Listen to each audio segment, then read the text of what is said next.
Good news, bad news, I guess. Boy, you guys sure can score, but I'm sure you won't be happy with the shooting percentage from Colin, No. especially from three. Well, and it was the way they got the threes. At the end of the game or towards the end, we did a good job on a switch. Zach Allread had a hand up, and the guy made the three. Those you live with. If a team's going to make those the whole game, you clap your hand, bow to them, say, nice job, you beat us. Give them credit for the way they move the ball and their adjustments on ball screens, but we weren't communicating, especially early in the game. We had several times we had two guys closing out on a person and then leave guys wide open on the other side of the court. It was the uncontested shots that we were upset about. And they came out and played like they were showing that they deserved to be on the court with us, and they played with an energy that we didn't have to begin with and a focus. And fortunately, we were scoring just to stay in. Otherwise, they could have jumped all over us in a hurry. And I felt very fortunate that we were even up at halftime with the way they were executing and the lack of our execution. Travis was saying you got home like around 4 in the morning. It's a Sunday morning, or rather Monday morning.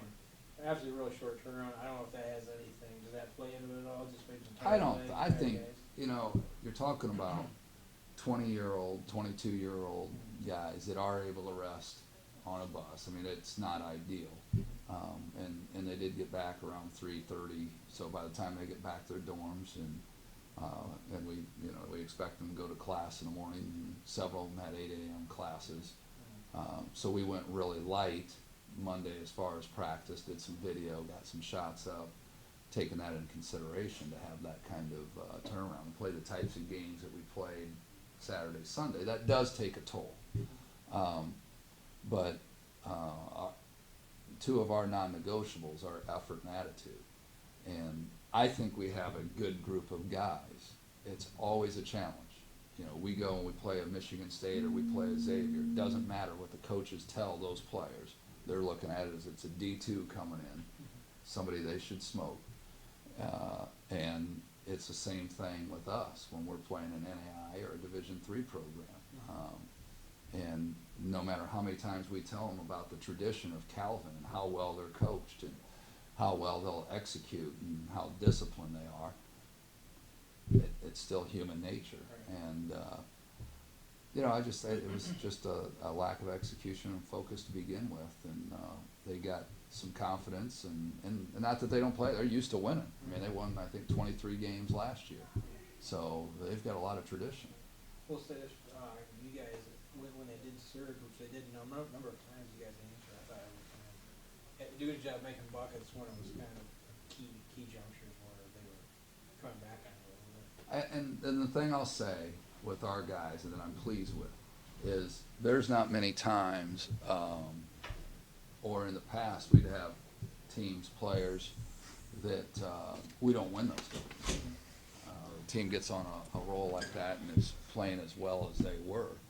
We wouldn't have the maturity to find a way to win. And I think we have a bunch of winners on this team. And we have guys that play well together. I mean, we share the ball really well, as good as any team that I've had. And they enjoy being around each other, and you can see it. And that's what I think was the biggest thing on us being able to find a way to win against a team that's playing like that. Now, obviously, we shot a really good percentage, got to the basket, made some adjustments. Guys made more of an effort to get to the rim and finish those. And as much as we struggled from the free throw line and from the three in the second half, because we had some pretty good looks in the second half that just didn't go down, I was pleased with finding a way to win. Good game today. Thank you. Rick and I were just talking, and obviously you guys can score a lot. Do you feel like the missing ingredient with this team is just getting tougher on defense? Yeah, This is something that you have to work on because GLIAC's coming up here in a couple of weeks. Yeah, I definitely agree. Obviously, we can score points. We've gone over 100 plenty of times. Defensively, you just got to get tougher. We work on it a lot in practice. We just have to take it personal and get more stops. We were talking too about the opponent, and it's just human nature to assume you should win by a lot. but that's a good program. Mhm. Can you just talk about what they brought to the table? I mean, obviously they hit 17 threes, which is not the most likely occurrence. So they really shot the ball well tonight, and I think that was their strongest point, obviously. Team chemistry, we're talking about sharing the ball, and you guys, it seems like you play well together. Can you talk about the chemistry and just, how you guys get along on and off the court? Yeah, on and off the court. I mean, this is my favorite team. I'm a freshman coming in, but this is my favorite team I played with. And off the court, these guys are great. I mean, we have a good time hanging out and playing video games and stuff. So we get together well. It's like playing with Mo, a distributor like that. What's it like? I mean, coming from my high school situation, it's a little different. And then coming one of the best point guards in the country. So I mean, he's awesome. Obviously, finds you when you're open. What do you think, from what you've experienced, are this team's biggest strengths, and what are some things other than defense maybe that you'd like to shore up? Or Biggest strength on this team? Yeah. I think senior leadership from Dylan. I mean, Dylan and Mo, both are, I think, two of the best to ever play here. And we shoot the ball very well. I mean, we always have 3 or 4 guys on the court that can knock down a 3 when we need it. So that's always good. Speaking of Dylan, I was want to ask about that. Didn't look too good.